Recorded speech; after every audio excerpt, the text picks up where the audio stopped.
السلام علیکم دوستو، کیسے ہو؟ امید ہے اچھے ہوں گے۔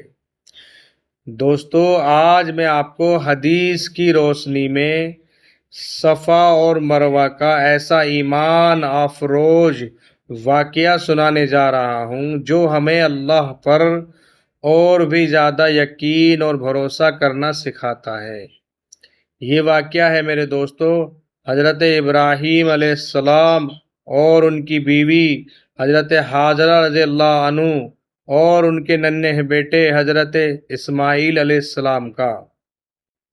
واقعہ یہ ہے میرے دوستو، جب اللہ کے حکم سے حضرت ابراہیم علیہ السلام اپنی بیوی اور اپنے بچے کو صفا اور مروہ کی بنجر پہاڑی پر لے جا کے چھوڑنے لگے، جب وہاں نہ کھانے کو نہ پینے کو کوئی چیز نہیں دکھ رہی تھی، تب حضرت حاجرہ رضی اللہ عنہ نے حضرت ابراہیم علیہ السلام سے صرف ایک سوال کیا، کیا اس کا حکم اللہ نے آپ کو دیا ہے؟ تو جواب میں ملا ہاں۔ تو پھر آپ نے کہا تو پھر ٹھیک ہے، اللہ ہمیں اکیلا نہیں چھوڑ سکتا، آپ جاؤ۔ تو میرے دوستو حضرت ابراہیم علیہ السلام وہاں سے آ گئے، دن گزرتے گئے، ننھا بچہ، پانی ختم ہو گیا، بھوک لگنے لگی، پیاس سے بچہ رونے لگا، بلبلانے لگا۔ تو میرے دوستو، ماں تو آخر ماں ہوتی ہے، خدا کی قسم ماں جیسی ہستی اس دنیا میں کبھی نہیں مل سکتی۔ جو انمول پیار ماں کا ملتا ہے، اللہ ہم سب کو نصیب فرمائے۔ میری نہیں رہی میرے دوستو، جن کی ہے ان کو اپنی ماؤں کا زیادہ سے زیادہ خیال رکھنا چاہیے میرے دوستو۔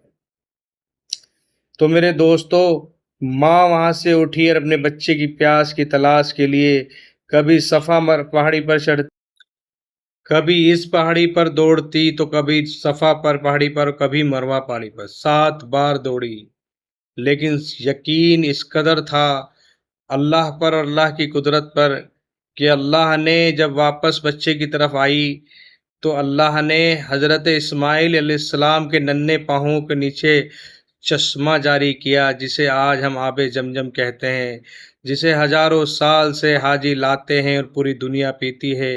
اللہ پاک ہم سب کو بھی وہ پانی پینا نصیب فرمائے، آمین۔ اور میرے دوستو، تا قیامت تک اسی طرح اس پانی کو سب پیتے رہیں گے، تب بھی وہ چشمہ وہاں ایسے ہی بہتا رہے گا جب تک قیامت آئے گی۔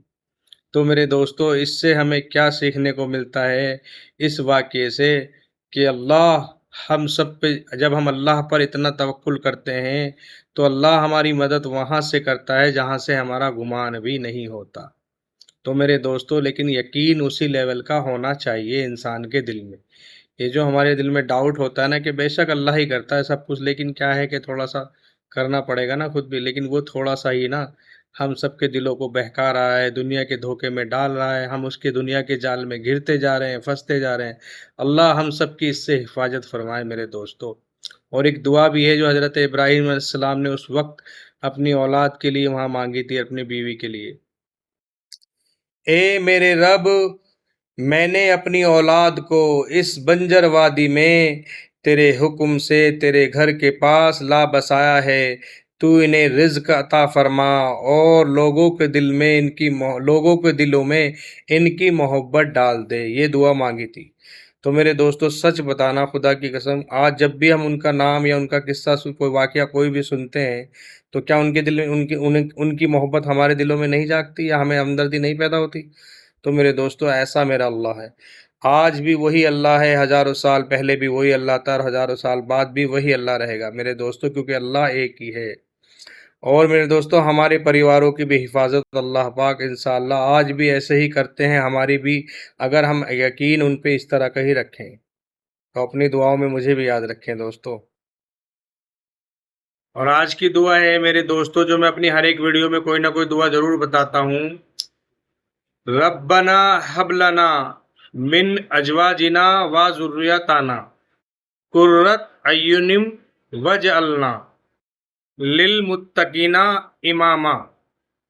یہ پوری دعا ہے میرے دوستو، اور اس دعا کے معنی یہ ہے میرے دوستو، اے ہمارے پروردگار، ہمیں ہماری بیویوں اور ہماری اولاد کی طرف سے آنکھوں کی ٹھنڈک عطا فرما اور ہمیں نیک پرہیزگار لوگوں کو لیڈر اور امام بنا دے۔